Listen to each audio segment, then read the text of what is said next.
Saya record ya, bisa ada yang perlu. Sampai mana tadi?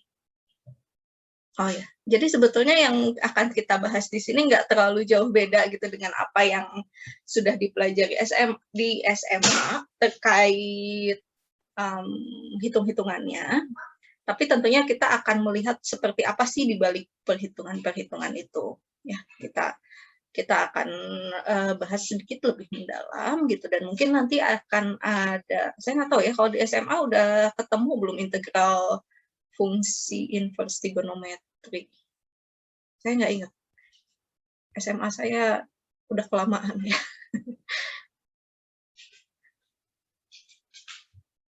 Kalau dulu saya SMA sih rasanya enggak ya. Ya saya nggak tahu, mungkin ada beberapa yang gurunya lebih canggih gitu, jadi ngasih integral dari inverse trigonometri. Kemudian oh ya, nanti kita lihat juga, kita akan melihat seperti apa sih sebetulnya fungsi logaritma natural gitu ya dan eksponensial. Ini sebetulnya adalah fungsi yang muncul dari integral gitu, dari antiturunan dan integral juga sih. Ya nanti kita akan lihat ya, dan bagaimana juga aplikasi dari fungsi logaritma dan eksponensial ini. Biasanya ini bermanfaat untuk yang nanti akan bekerja di bank atau di leasing misalnya ya, ngitung-ngitung bunga dan lain-lain. Ya ini akan diujikan pada saat UTS. Kemudian nanti kita akan lihat juga fungsi inverse trigonometri dikaitkan dengan integralnya. Ada teknik-teknik keintegralan. Jadi ada beberapa bentuk fungsi yang memang harus menggunakan strategi tertentu gitu pada saat kita mau mencari integralnya. Ada yang namanya substitusi bentuk khusus, ada integral parsial. Oh enggak. Sebelum itu ada teknik substitusi ya, kita akan melihat bagaimana bentuk-bentuk integral yang sudah diketahui, terus nanti bagaimana kita memanfaatkan bentuk-bentuk itu untuk bentuk fungsi lain yang mirip-mirip. Terus ada, ya itu tadi saya sebutkan, integral parsial, mungkin sudah ada juga ya di SMA yang pakai tabel itu loh, yang ada kok nggak muncul coretannya. Yang ada UV, terus ini yang diturunkan, yang ini diintegralkan gitu. Ingat nggak? Terus nanti dikalikan miring-miring ya. Itu integral parsial dan substitusi bentuk khusus. Dan untuk materi terakhirnya ada aplikasi dari integral. Tadi salah satunya sebetulnya untuk mencari nilai kata-kata. Lupa saya, bentar. Itu kayaknya yang di kalkulus lanjut deh. Ya nanti kita lihat ya. Untuk aplikasi integral ini adalah kita pakai untuk mencari luas bidang dan juga volume benda. Ya ini aplikasinya dalam bentuk geometri gitu, mencari luas bidang dan volume benda. Nah tapi yang namanya luas bidang itu kalau di permasalahan ya yang di dalam kehidupan sehari-hari ini dapat kita hubungkan sebagai permasalahan akumulasi gitu. Jadi misalnya saya kebayangnya masalah fisika ya. Katakanlah kita punya suatu tangki gitu ya, terus ada kerannya kecil,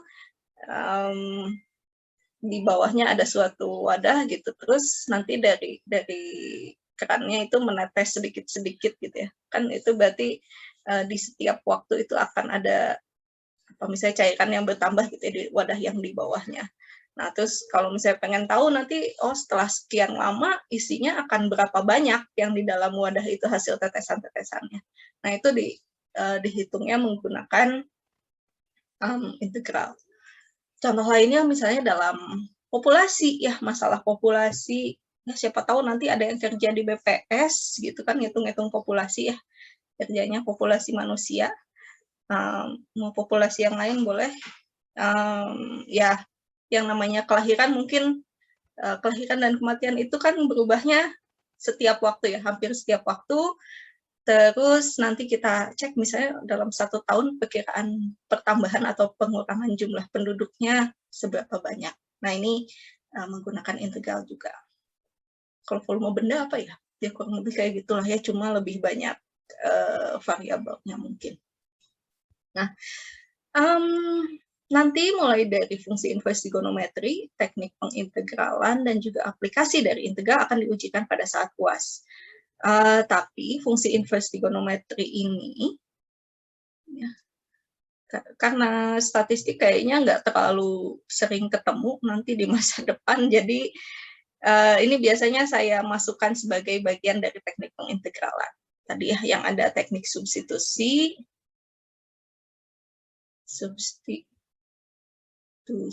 integral parsial,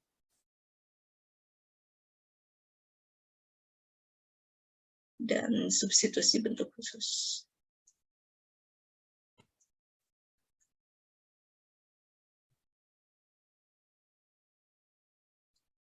Nah, nanti ini sebagai bagian dari teknik substitusi. Oke, sampai sini ada pertanyaan dulu untuk materi-materi yang akan dipelajari. Mudah-mudahan bisa terbayangkan ya seperti apa. Ya, dan ya seperti yang sudah saya sebutkan, mungkin ini kalau untuk hitung-hitungan nggak terlalu jauh beda dengan yang ada di SMA dulu. Oke. Saya lanjutkan ya slide-nya. Nah, untuk komponen penilaian, penilaian terbesar tentunya ada di ujian ya, UTS dan UAS. Ini saya samakan porsinya, karena kalau kita lihat tadi bahasannya sedikit berbeda gitu ya antara UTS dan UAS, jadi tidak saya beratkan bobot di UAS-nya, dibuat sama saja. Kemudian ya, karena kita melakukan ini secara e-learning gitu ya, tidak melakukan tatap muka biasa, apa ya? Untuk kehadiran saya nggak hitung dari kehadiran kemunculan di Zoom, oke? Karena kalau dalam keadaan biasa saya tidak memaksakan untuk meminta menyalakan kamera semua. Mau kameranya mati boleh. Dan biasanya kalau kamera mati terus di mute, pas dipanggil-panggil kadang saya nggak bisa ini ya, tiba-tiba pesertanya goib gitu. Tidak masalah ya, saya mungkin masalah sinyal dan lain-lain gitu. Jadi kehadiran pada saat Zoom ini tidak wajib gitu ya. Boleh nanti mempelajari misalnya dari handout yang sudah saya simpan di e-kuliah, dari catatan kelas, atau dari rekaman video, itu tidak masalah. Sehingga untuk kehadiran saya hitung dari pengumpulan tugas atau pengerjaan kuis. Tugasnya akan ada di hampir semua pertemuan berarti ya, kecuali pada saat ada kuis tidak akan saya berikan tugas. Tidak susah. Kalau misalnya mudah-mudahan sih tidak susah ya. Maksudnya yang akan saya berikan paling hanya 1 soal, tapi anaknya 5, enggak juga. Ya bisa dilihat salah satu tugas untuk minggu ini sudah saya simpan ya di e-kuliah. Ya kira-kira seperti itu. Nanti saya akan berikan seperti apa contoh pengerjaannya, dan untuk Anda semua sudah diberikan soal yang berbeda-beda bergantung pada NPM-nya. Jadi ya kalaupun nyontek masih ada kerjanya lah ya, sedikit kan pakai NPM sendiri, jangan pakai NPM teman. Ya kurang lebih seperti itu. Dan untuk pengerjaan tugas tidak harus selesai di hari ini juga, saya berikan waktu cukup lama ya. Kalau yang kelas C karena pertemuannya hari Selasa diberikan batas waktu sampai Sabtu, karena kelas B ini kan pertemuan Kamis, berarti saya berikan waktu sampai hari Senin. Gitu, ya. Jadi ya barangkali mau malam mingguan sambil ngerjain tugas boleh juga. Nah, dan karena dilakukan hampir setiap pertemuan, jadi tugasnya diberikan bobot agak besar. Wah, saya lupa bayar Zoom-nya. Meeting-nya mau berakhir di 10 menit. Maaf. Oke, saya jelaskan ini dulu ya. Nanti kalau boleh kita masuk lagi sesudah waktunya habis. Sampai mana tadi? Oh ya, jadi tugasnya 20%, terus kuis mungkin akan ada 2-3 kali pelaksanaan kuis. Ya sambil latihan ujian juga ya kuisnya, tapi nggak terlalu besar, porsinya 10%. Karena umumnya sih yang nilai kuis nih nggak sebagus nilai tugas. Ya kalau porsinya terlalu besar, khawatir nilainya malah jadi jatuh gitu ya. Ya kurang lebih seperti ini. Nah, ada yang mau nawar atau cukup?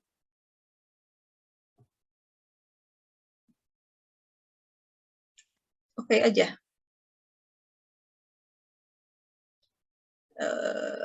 Kalau tidak ada yang komentar, berarti saya anggap sudah setuju semua ya. Baik, saya lihat sudah ada yang angguk-angguk, kecuali yang kameranya mati. Ya, saya nggak bisa menerawang ya. Oke, selanjutnya untuk textbook, saya menggunakan buku utamanya dari Purcell dan Farber. Ini edisi lama ya, ini edisi 1 kayaknya. Tapi ini terjemahannya tahun 2010. Kalau yang paling baru itu Purcell, Farber, dan Rigdon. Lebih mudah dicari barangkali edisi barunya. Tapi lebih mahal. Edisi 9 sekarang ya, kalau terakhir itu ini judulnya sih sama, kalkulus dan geometri analitis. Kalkulus dan geometri analitis. Analitis. Kalau buku aslinya itu satu buku saja, 1 jilid saja, cuma tebal banget. Jadi kalau versi terjemahannya dibagi jadi 2 buku gitu, jilid 1, jilid 2. Nah, yang kita gunakan di dalam kuliah ini adalah yang jilid 1-nya. Ya, kalau yang versi lama ini penerbitnya Bina Rupa Aksara, dia lebih murah, tapi kalau edisi lebih baru adanya terbitan Erlangga.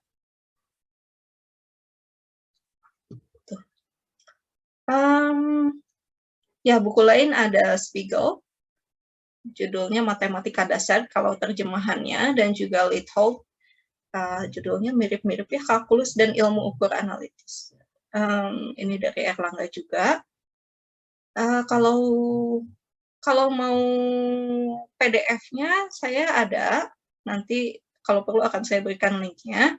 Cuma PDF-nya yang bahasa Inggris gitu, nggak apa-apa ya kalau mau. Tapi kalaupun pengen cari yang bahasa Indonesia, ya silahkan cari sendiri, mungkin pinjam ke seniornya atau cek di perpustakaan Unisba. Saya nggak tahu, tapi ada versi ininya nggak ya? Saya belum tahu ada versi e-booknya atau enggak. Yang saya tahu memang ada versi cetaknya gitu di sana kalau mau pinjam. Kenapa saya menyarankan untuk baca-baca textbook juga, karena handout yang saya kasih tuh masih banyak banget bolongnya gitu ya. Kayak teorema itu nggak saya tunjukkan buktinya. Cara contoh-contoh perhitungan jauh lebih banyak tentunya di dalam textbook. Khususnya ya mungkin nanti terkait bentuk-bentuk fungsi yang saya berikan masih yang sederhana aja gitu ya. Nah, kalau di textbook banyak yang lebih menarik, lebih seru daripada yang saya buat. Seperti itu. Oke. Selanjutnya, lain-lain. Ya, perkuliahan ini nanti setiap komponennya ada di ekuliah2.unisba.id. Forumnya dilakukan melalui Zoom meeting, tapi kalau misalnya mau ada diskusi boleh langsung di grup atau kalau forum di Ekuliah 2 saya jarang buka sih ya. Jadi kalau mau diskusi ya forumnya di ini aja, di grup gitu. Kemudian tadi sudah saya sebutkan absensi dihitung dari pengumpulan tugas atau pekerjaan kuis. Kalau khusus pengumpulan tugas setiap minggunya dilakukan paling lambat hari Senin. minggu berikutnya tentunya ya. Kemudian tolong ada perwakilan kelas yang memverifikasi BAP di setiap minggu, karena kalau nggak diverifikasi mahasiswa, saya nggak bisa mengisi yang pertemuan berikutnya. Gitu. Apalagi ya? Oh ya, karena saya bekerja di rumah, mohon maaf kalau nanti banyak iklannya. Iklannya di rumah saya ada 1 yang besar dan 2 yang kecil, dan dimulai dengan mama, mama. Mama minta link ini belajar, mama minta ini, mama minta itu, karena pagi-pagi. Kalau kelas C yang sore-sore, iklannya berbunyi tahu bulat gitu ya, atau berbunyi bakso Malang, karena suka lewat di dekat rumah saya. Ya, mudah-mudahan bisa dimaklumi. Apalagi ya? Ada yang mau ditanyakan? Terkait aturan-aturan kuliah dan lain-lain? Berkomentar? Nggak? Oke, kalau gitu kenapa sih mesti belajar kalkulus 2 ya? Kalau misalnya di dalam kuliah ini kan saya belum update ininya. Ini merupakan lanjutan dari kalkulus 1 gitu ya. Dan sebetulnya kalau di dalam statistika ada StatMat juga ya. Nanti banyak menggunakan sigma-sigma itu, tapi kalau kita melihat dalam selang-selang yang sangat kecil, nanti tanda sigmanya itu berubah menjadi integral gitu. Kemudian yang ada namanya PDF ya, probability density function, itu juga dihitung menggunakan integral, dapat menghitung mean, ini di dalam kalkulus lanjut ya. Jadi kalau misalnya kita punya fungsi 2 variabel, kita mau mencari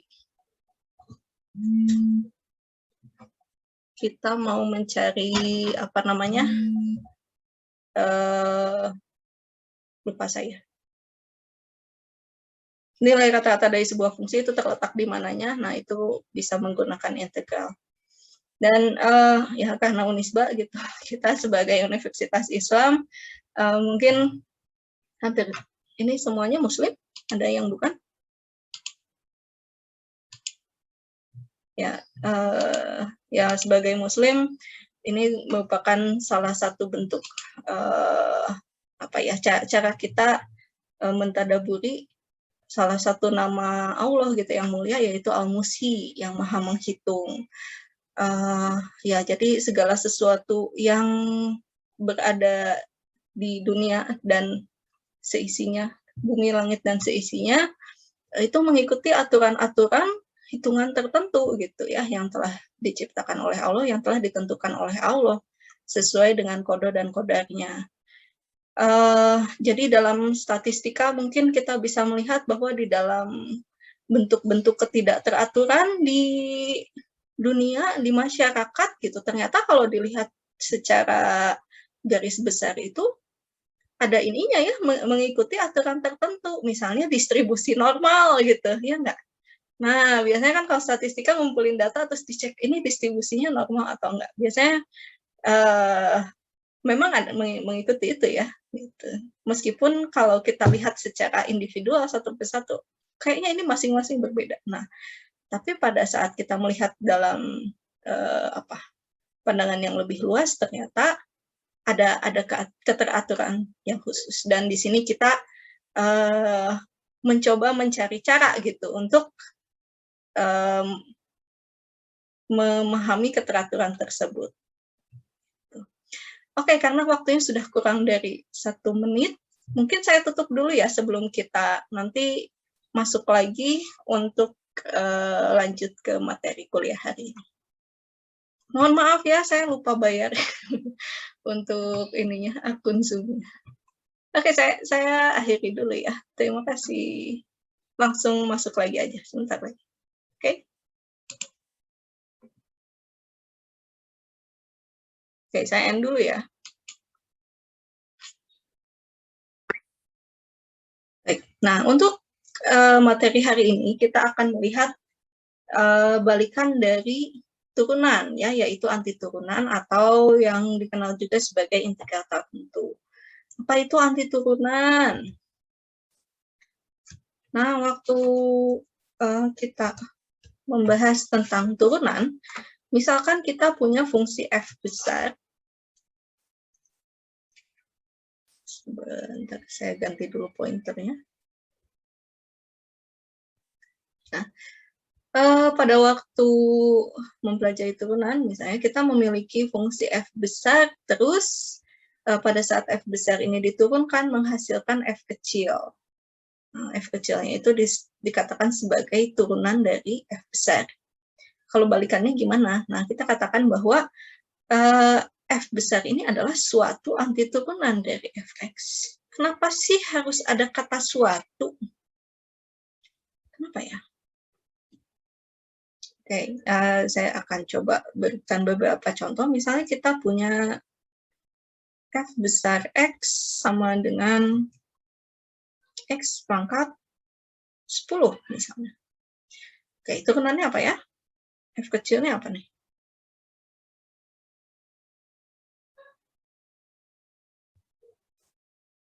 Turunannya apa?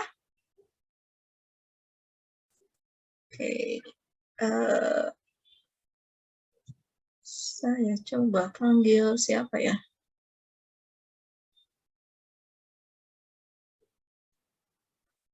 Rena Siti ada? Ada, Bu. Oke, turunannya apa ya? 10x pangkat 9. Oke, betul. Terima kasih. Nah, berarti anti turunan dari 10x pangkat 9 adalah x pangkat 10. Betul. Nah, tapi kenapa disebut suatu? Karena kalau kita punya f1x sama dengan x pangkat 10 ditambah 15 misalnya. Turunannya apa ya?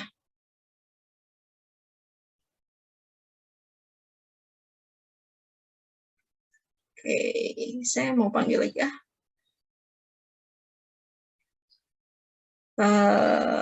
Anggi Safitri, ada? 10x pangkat 9. Iya, betul. 10x pangkat 9. Oke, berarti ini sama dengan f kecil ya. Oke, jadi anti turunan dari f kecil yang mana? Yang ini apa yang ini? Betul ya, dua-duanya juga merupakan anti turunan. Kenapa? Karena f dan f1 pada saat kita turunkan menghasilkan f kecil. Oke, kita coba lagi. F2x sama dengan x pangkat 10 min akar 21 misalnya.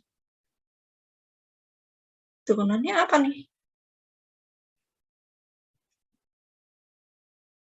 Manggil lagi ah. Siapa sekarang? Dari tadi perempuan, sekarang yang laki-laki. Hendrik. Hendrik ada?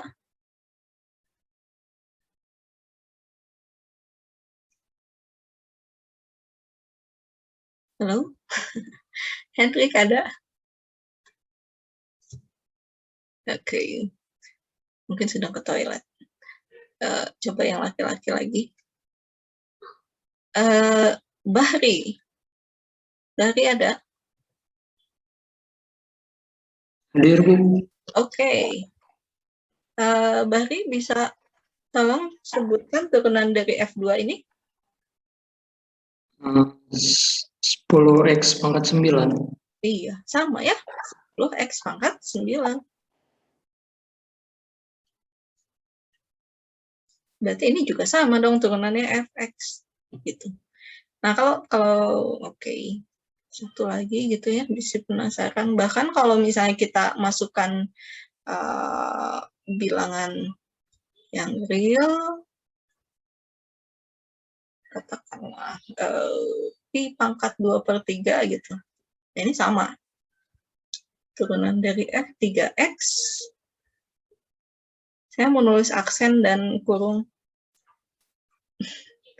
Sama otak saya disatukan. Jadi 10x pangkat 9. Juga ini adalah fx. Oke. Nah, kalau kita lihat ya, ternyata pada saat kita punya, saya mau ganti warna tintanya. Ternyata pada saat kita punya sebuah bentuk fungsi ini, gitu ya, fungsi yang menghasilkan f kecil x ini ada banyak gitu. Bukan hanya x pangkat 10, tapi x pangkat 10 tambah 15, x pangkat 10 minus akar 21, x pangkat 10 tambah pi pangkat 2/3, dan banyak lagi lainnya gitu. Jadi kalau kita punya fungsi f besar x sama dengan x pangkat 10 ditambah suatu bilangan real, apapun, nanti turunannya akan menghasilkan f kecil x.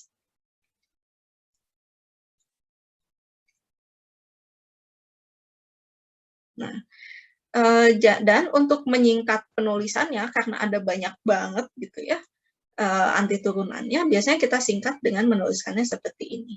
X pangkat 10 ditambah suatu konstanta C yang tak tentu. Kenapa? Ya, kita nggak tahu gitu, ini pasangannya yang mana. Apakah dari yang F1, yang F2, yang F3, atau jangan-jangan C-nya memang 0. Ya. Makanya yang kita sebut sebagai anti turunan, ini disebut juga dengan integral tak tentu. Jadi ingat, kalau mencari anti turunan atau integral tak tentu selalu ada plus C-nya. Kalau ujian plus C-nya kurang, ketinggalan plus C-nya nanti nilainya di minus 2 poin ya. Nah, jadi jangan lupa. Tapi ini khusus untuk anti turunan atau integral tak tentu. Kalau di dalam integral tentu ini nggak boleh ada plus C-nya. Ya. Seperti itu. Oke. Saya lanjutkan slide-nya.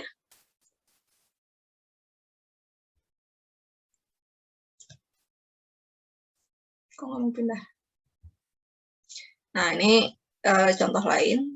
Lebih sederhana sih ya. Sama aja sih. Kalau tadi kan X pangkat 10, ini X pangkat 3.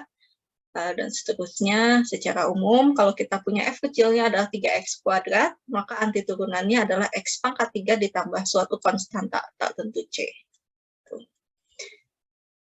Notasinya seperti apa? Ya, notasinya integral. Ini lambang integralnya, ini namanya apa? Tahu nggak? Ini namanya integran. Ya, ini namanya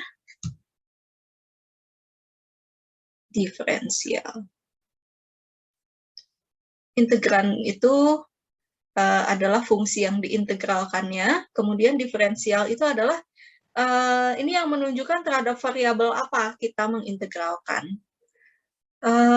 Ya, tentunya kita bisa aja menulis misalnya integral dari X kuadrat dy.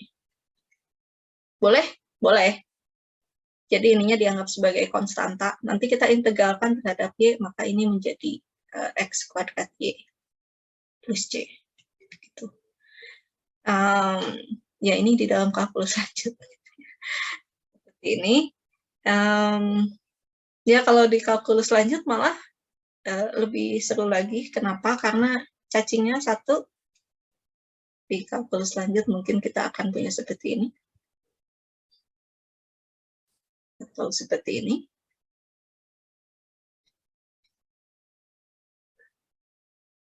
Oh, saya lupa temannya 1. Cacingnya berbaris gitu. Kalau di anak matematika ditambah lagi cacingnya yang main hula hoop.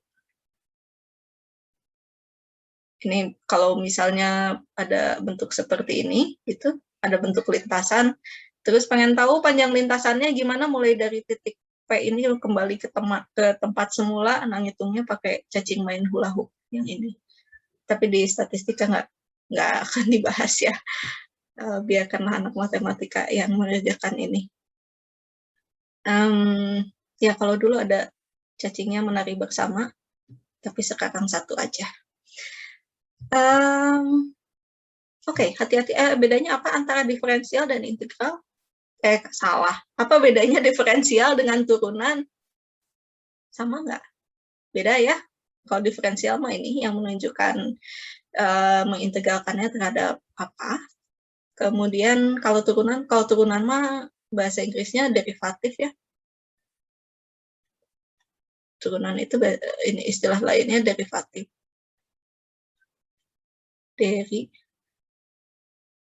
Maaf tulisan jelek. Derivatif. Kalau ini diferensial. Karena suka ada yang tercampur-campur istilahnya. Itu.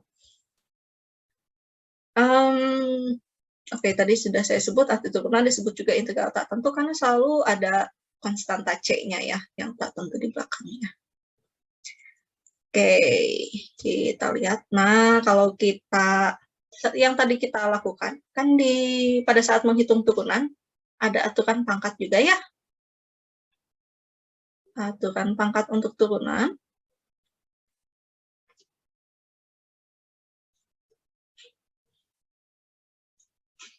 Secara umum apa sih kalau misalnya kita punya fungsinya X pangkat R gitu, terus kita mau turunkan, maka hasil turunannya adalah R dikalikan X pangkat R-1. Jadi kita kurangi pangkatnya, kemudian pangkat awalnya itu pindah ke depan sebagai pengali gitu ya.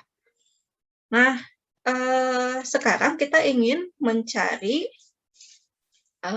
anti turunan gitu. Cuma kalau kita mencari anti turunan dari R dikalikan X pangkat R-1 kan repot ya. Nanti pada saat kita mau menghitung anti turunan dari X pangkat 18/5 gitu kan ada repot. R-nya ini berapa, R-1-nya ini berarti R-1 ya 18/5. Kalau kayak gitu R-nya berapa? Nah, ini agak jadinya repot, tidak praktis kalau kita langsung mencari anti turunan dari rumus yang ini. Gitu. Terus gimana? Oke, berarti kita mesti ubah. Saya ganti dulu warna tintanya. Berarti kita harus ubah. Yang tadinya belakangnya itu R dikalikan X pangkat R plus 1, ini kita ubah biar belakangnya jadi X pangkat R. Berarti kita mau mencari ddx dari X pangkat apa sama dengan X pangkat R aja. Nah, karena kalau ini kan R-1, ini kita ubah menjadi R, berarti yang tadinya X pangkat R ini harus kita ubah juga ya. Karena dari sini R-1 menjadi R, kita tambah 1, berarti yang ini kita tambah 1 juga. Ngerti nggak maksudnya gimana?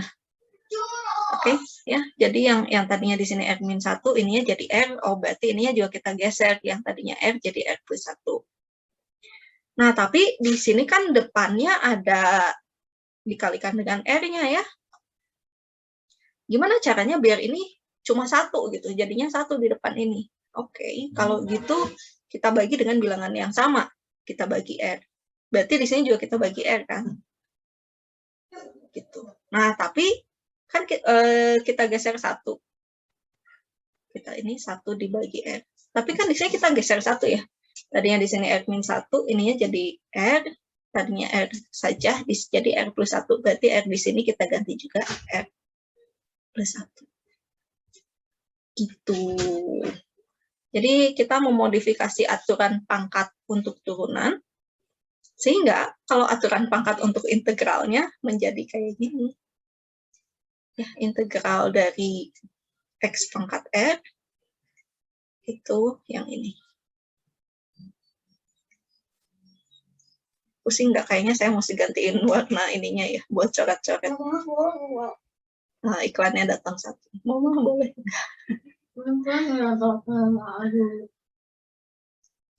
Ya.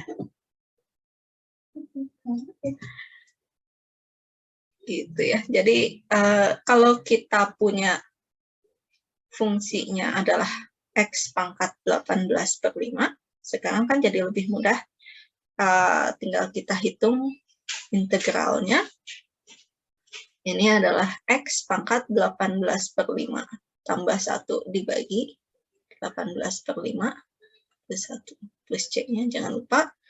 Terus kita sederhanakan pecahannya jadi berapa nih? 5/23 X pangkat 23/5 plus C. Gitu. Nggak susah ya. Nah, tapi di sini ada kecualinya. Kenapa ada kecualinya? Nah, masalahnya adalah di sini kita punya bentuk pembagian dengan R plus 1. Apa yang terjadi kalau R-nya sama dengan min 1? Pembagiannya jadi apa nih? R sama dengan min 1. Min 1 tambah 1 jadi? Ya, jadi 0 ya, betul.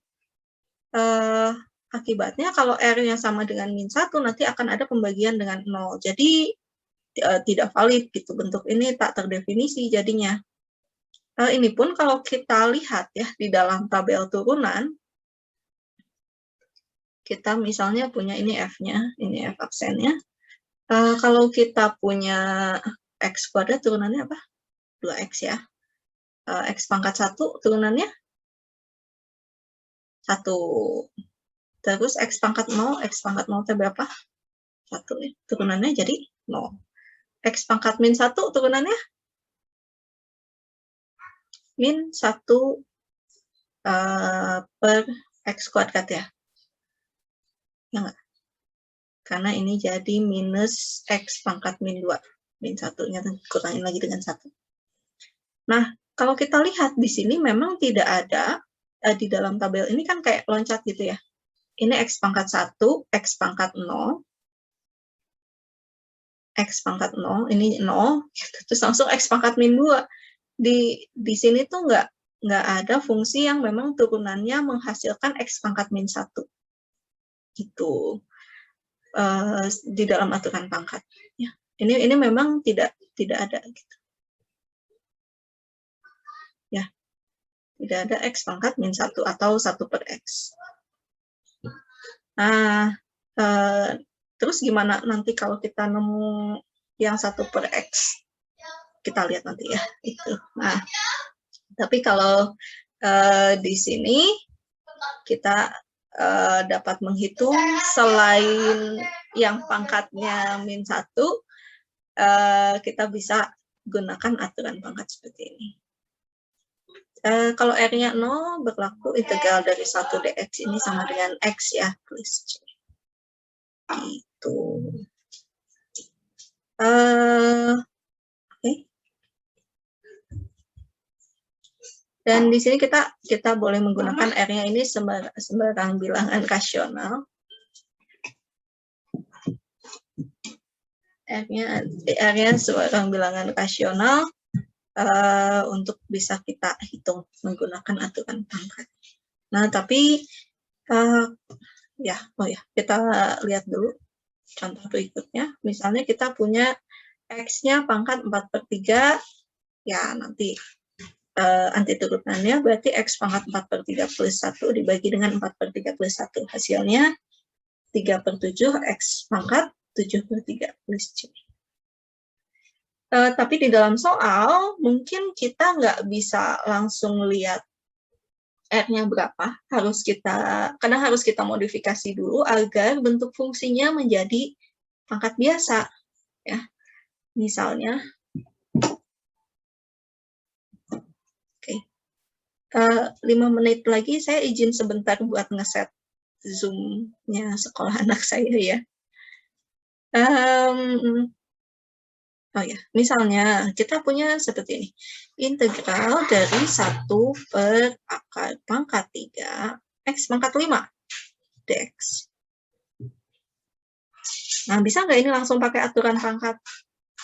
Enggak ya, di sini harus kita ubah dulu yang tadinya bentuk pembagian dan juga bentuk akar menjadi bentuk pangkat biasa. Oke, jadi ini menjadi integral X pangkat berapa ya? Saya mau manggil dulu. Ada yang ulang tahun hari ini? Kalaupun ada pasti nggak ngaku ya, takut ditunjuk.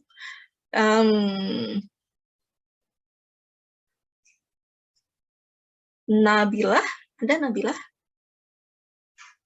Oke, ada ya? Ada, Bu. Oke, Nabila bisa bantu saya? Ini jadinya pangkat berapa ya? X pangkat min 5/3. Oke, good. Negatif 5/3. Terima kasih. Ya, negatifnya karena X-nya sebagai penyebut ya di dalam bentuk fungsi rasional ini, kemudian 5-nya dari pangkat ini dibagi 3 karena akar ya, akar pangkat 3. Nah, kalau sudah begini sih nggak sulit ya, dari sini bisa langsung kita masukkan ke dalam aturan pangkat. Ingat kalau misalnya kita sudah masukkan ke dalam aturan pangkat, integralnya dan dx-nya udah nggak ikut lagi ya. Jadi di sini X pangkat min 5/3 tambah 1 dibagi min 5/3 tambah 1. Terus C. Berapa nih? X pangkat min 2/3 dibagi min 2/3 plus C.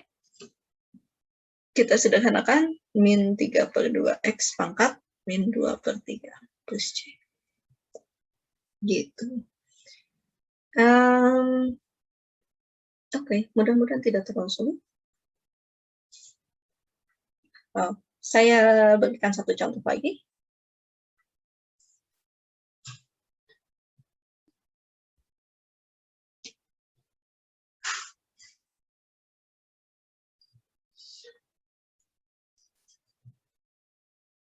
Oke, kalau ini gimana?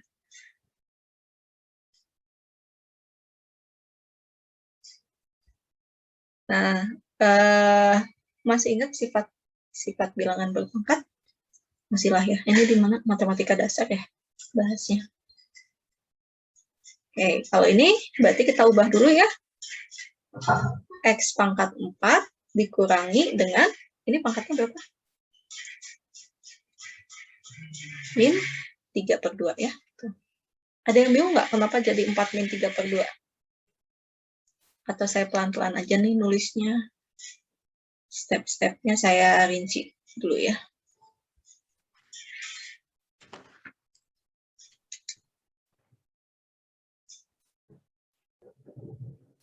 Jadi ini X pangkat 4 dikalikan dengan X pangkat min 3/2 ya. Dx. Kemudian kalau perkalian dari bilangan yang berpangkat, berarti pangkatnya kita jumlahkan. Sehingga ini menjadi X pangkat 4 min 3/2 dx. Dan ini jadi berapa ya? 4 kali 3/2 itu berapa? 5/2.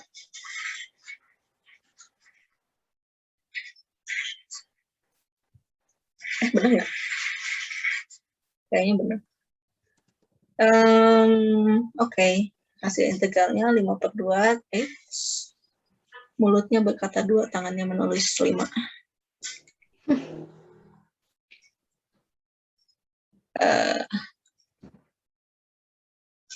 Jadi berapa? Ini 7/2 ya. 2/7 X pangkat 7/2 plus C. Oke. Tentu kalau sudah nyampe bentuk ini mah nggak susah. Kita cukup masukkan ke dalam rumusnya saja. Mungkin yang perlu hati-hati pada saat mengubah bentuk fungsi yang seperti ini ke dalam bentuk pangkat biasanya ya. Hati-hati di dalam proses perubahan dari sini menjadi situ. Mau mencatat dulu, saya izin sebentar untuk set Zoom anak saya ya. 2 menit.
Oke, maaf. Sudah ya mencatatnya? Dan sudah ada warning waktunya 10 menit lagi. Ya mungkin nanti kita keluar dulu dan masuk lagi.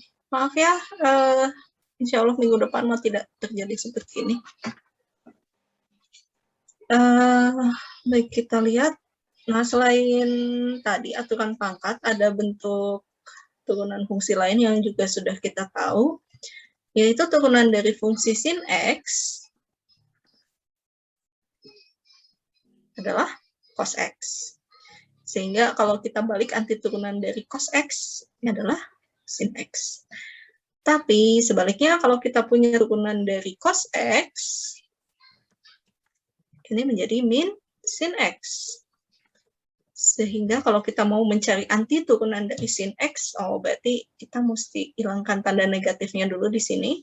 Dan kita buat turunan dari negatif cos X adalah min dari min sin X ya, yaitu cos X. Salah. Kenapa cos X lagi? Sin X maksudnya.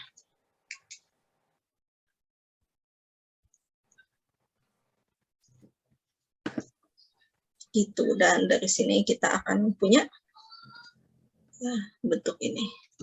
Tuh, ya. Hati-hati, biasanya suka pada belum move on pada saat ketemu fungsi trigonometri, jadinya terbalik-balik. Ingatnya kalau sin itu pasangannya cos, dan kalau cos itu pasangannya min sin gitu ya. Cuma itu kan harusnya untuk turunan. Kalau di integral jadinya terbalik. Integral cos adalah sin, integral sin adalah min cos. Gitu. Kita lanjut saja ya.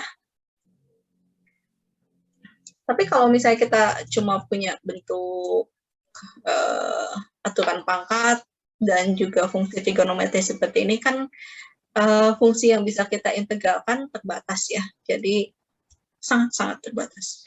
Jadi kita akan melihat beberapa sifat yang bisa kita gunakan, yaitu yang namanya sifat kelinieran dari integral tertentu.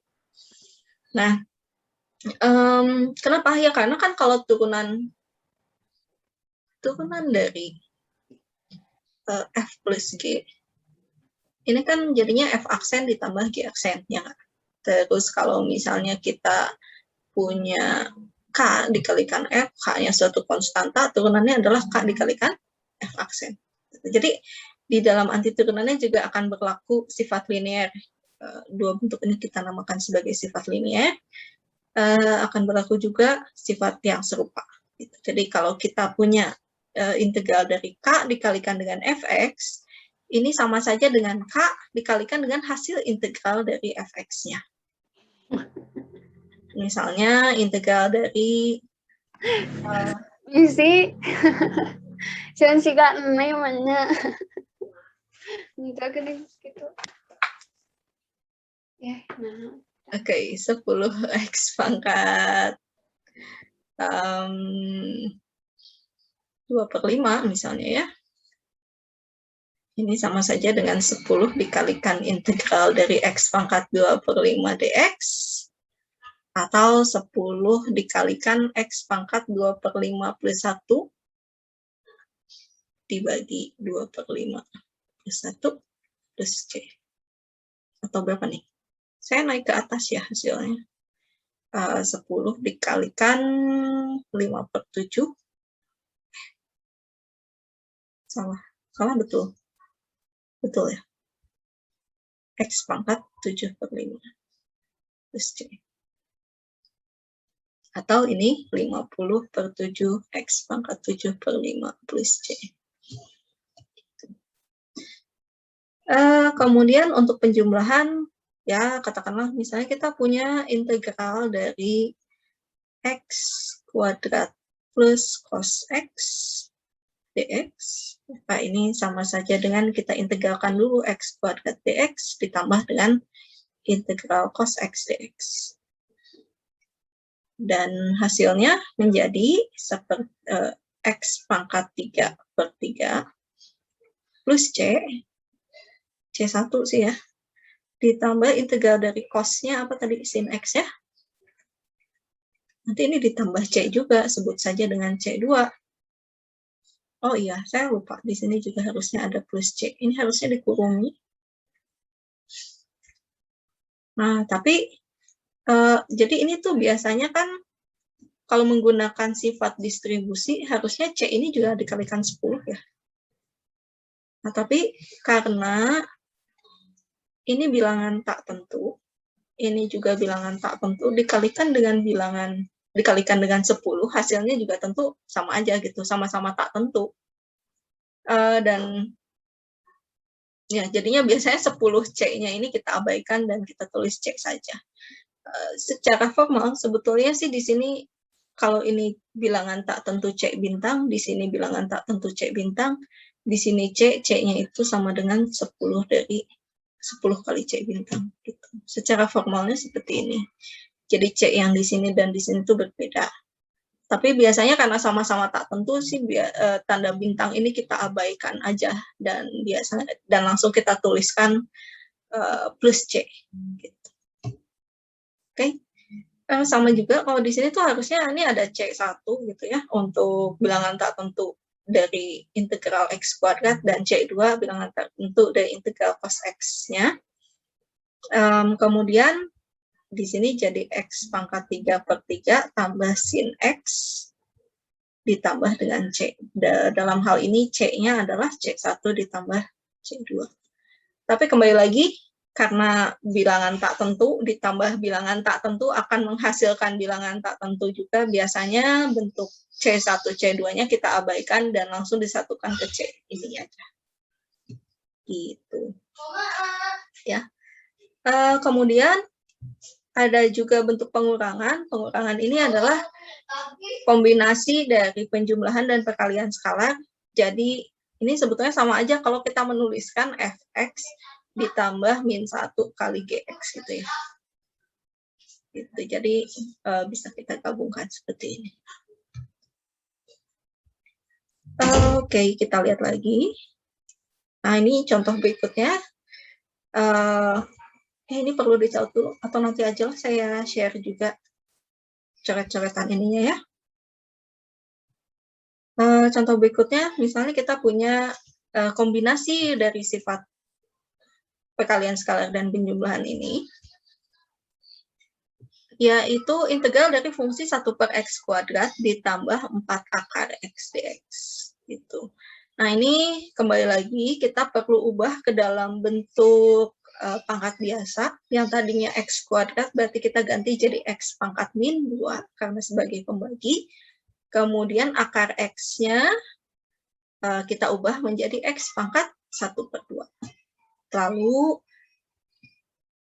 kita pisahkan menjadi 2 buah suku, gitu ya. Salah, mestinya panahnya teh begini, yang satu ke sini.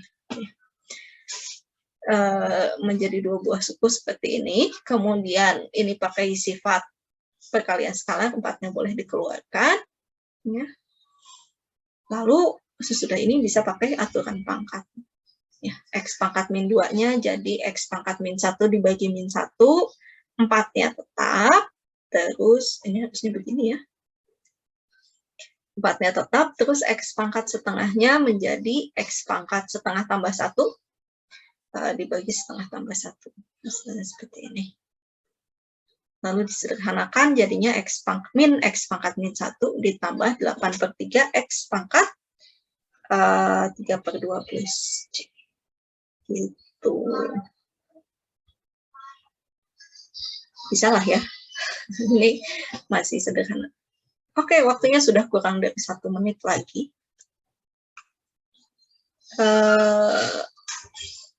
Kita keluar dulu. Mungkin nanti kita masuk lagi.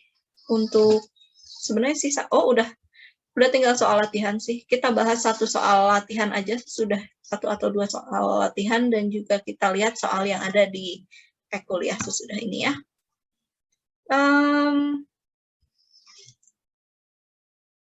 Oke, saya stop dulu ya. Oke, untuk yang bagian pertama 1 sampai 10 ini mungkin cukup sederhana ya, bisa dilakukan sendiri. Yang perlu hati-hati mungkin di nomor, saya baru nyadar nomor 4-nya ada 2. Ini harusnya nomor 3 ya. Ini harusnya nomor 3.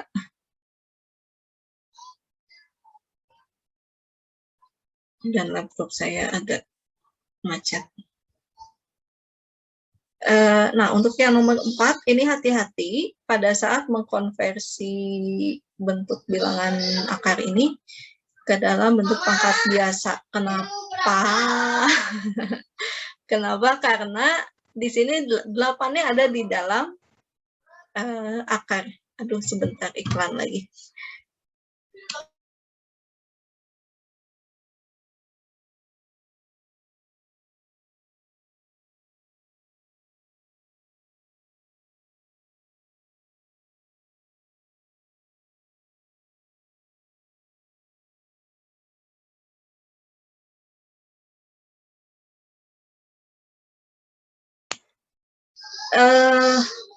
Maaf sekali lagi.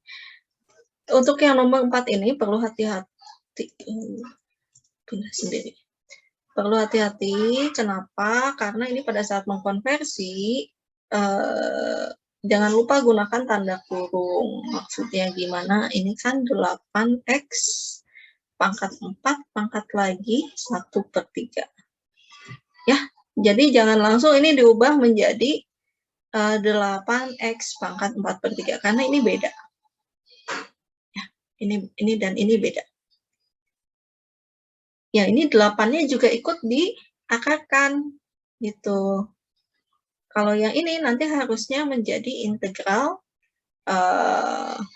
akar pangkat 3 dari 8 dikalikan dengan X pangkat 4 per 3. Ya, jadi ini sama dengan integral 2X pangkat 4 per 3 dx. Gitu. Beda ya dengan ini. Kalau ini mah nanti 8 dikalikan X pangkat 4 per 3. Kalau bentuknya perkalian, 8 kali X pangkat 4, ini boleh dipisahkan seperti ini. Jadi kalau misalnya kita punya 8, kalikan X pangkat 4, pangkatkan lagi 1 per 3. Nah, ini jadi dipisahkan gini ya, 8 pangkat 1 per 3 dikalikan dengan X pangkat 4 pangkat lagi 1/3. Yang harus hati-hati kalau tulisannya 8 plus X pangkat 4 pangkat 1/3, ini nggak boleh ya, dipisahkan menjadi 8 pangkat 1/3 ditambah X pangkat 4 pangkat 1/3, ini berbeda.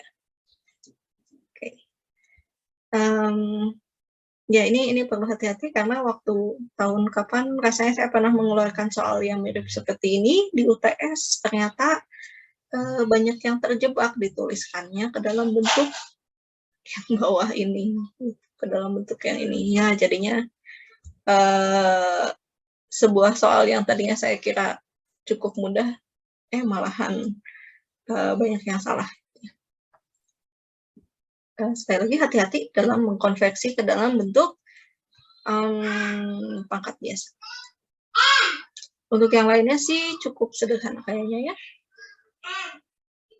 Kalau yang ini, yang di bagian 2 ini ada yang mau request pembahasan atau gampang aja? Gampang aja nanti. Bisa semua. Mudah-mudahan. Coba kita lihat sekarang soal tugasnya ya yang di kuliah. Oh ini masih partisipan.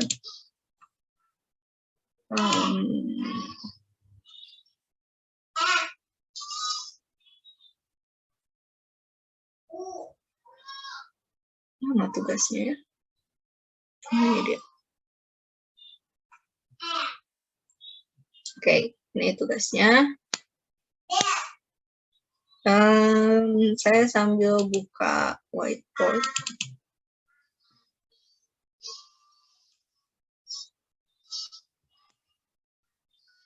Whiteboard-nya udah muncul?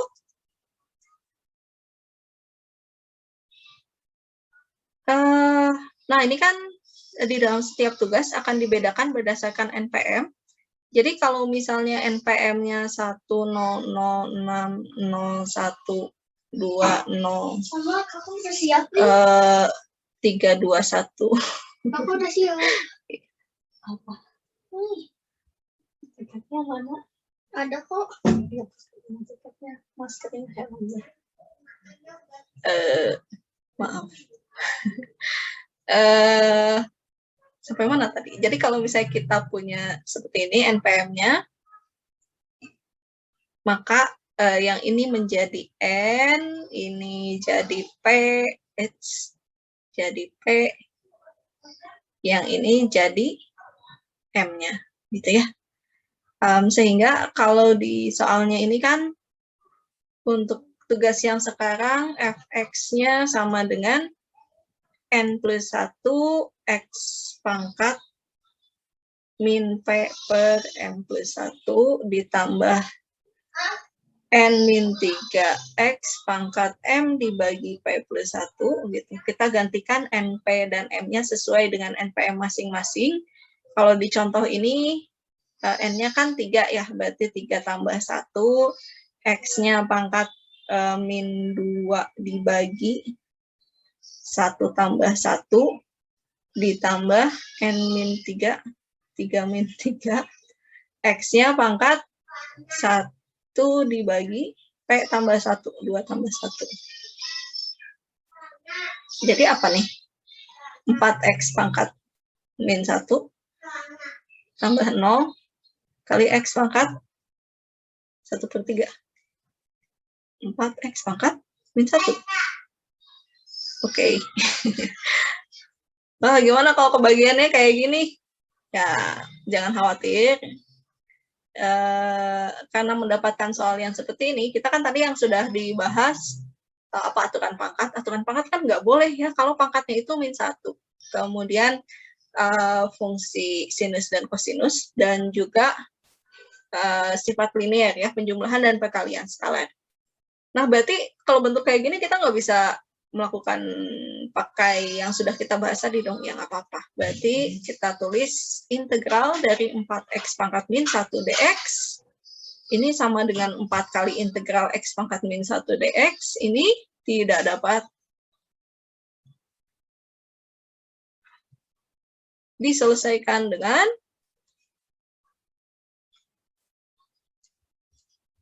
aturan pangkat. Gitu.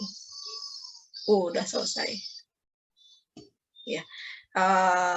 Seperti ini cukup. Kalau misalnya kreatif, oh saya sudah tahu kalau integral x pangkat min 1 dx itu sama dengan ln x. Sorry, mod x. Terus ya oke. Sampai sini bagus, tapi sampai sini juga cukup. Ya. Ya, sampai seperti ini sudah cukup gitu ya.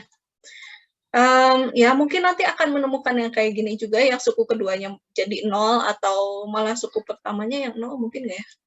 Kayaknya nggak mungkin. Tapi yang ini mungkin. Ya silahkan dicoba dengan NPM masing-masing, jangan NPM temennya tentunya ya. Untuk tugasnya dikumpulkan dalam bentuk apa ya? Filenya silahkan ditulis tangan.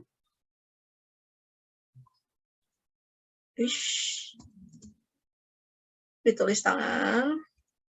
Jangan lupa diberi nama dan NPM. Nanti yang dikumpulkan dalam bentuk Kakak udah siap. udah bisa. Pakai maskernya yang betul aja. Sebentar Kak, sebentar lagi ya. Dikumpulkannya boleh file gambar ya. Maksudnya JPG gitu atau PNG. Jangan pakai ekstensi CDR karena saya nggak punya Corel Draw. Dan bentuk gambar ya. Standarnya JPG. Yang mau pakai PNG bolehlah. Atau PDF ya. Tapi satu file aja dong. Jangan banyak-banyak. Jadi kalau misalnya karena nulisnya ya. Sekarang iklan lagi. Misalnya karena nggak punya kertas HVS A4, nulisnya pakai notes yang kecil-kecil gitu ya. Jadi perlu 10 lembar misalnya. Nggak difotoin satu-satu. Nah, itu silahkan gabungkan dalam bentuk PDF. Jadi jangan terpisah menjadi beberapa file gitu. Oke? Satu file saja. Untuk nama ininya apa? Bebas lah ya, soalnya dikumpulinnya lewat e-kuliah, biasanya nanti diganti sendiri namanya waktu saya download. Otomatis diganti namanya sama e-kuliahnya. Oke, ada pertanyaan? Ibu maaf izin bertanya. Iya, siapakah yang bertanya? Ya, kalau misalkan misalkan ada dua suku, nah suku yang pertamanya itu tidak dapat diselesaikan dengan aturan pangkat. Nah, kalau yang sukunya satu lagi bisa diselesaikan dengan aturan pangkat. Nah, itu masih bisa dilanjutkan sampai akhir atau gimana? Ya, boleh aja. Misalnya kan dibagi jadi dua suku gitu. Suku yang keduanya dilanjutkan, tapi suku pertamanya ya seperti ini tidak dapat diselesaikan dengan aturan pangkat. Baik, Bu. Terima kasih. Oke, sama-sama. Ada pertanyaan lagi?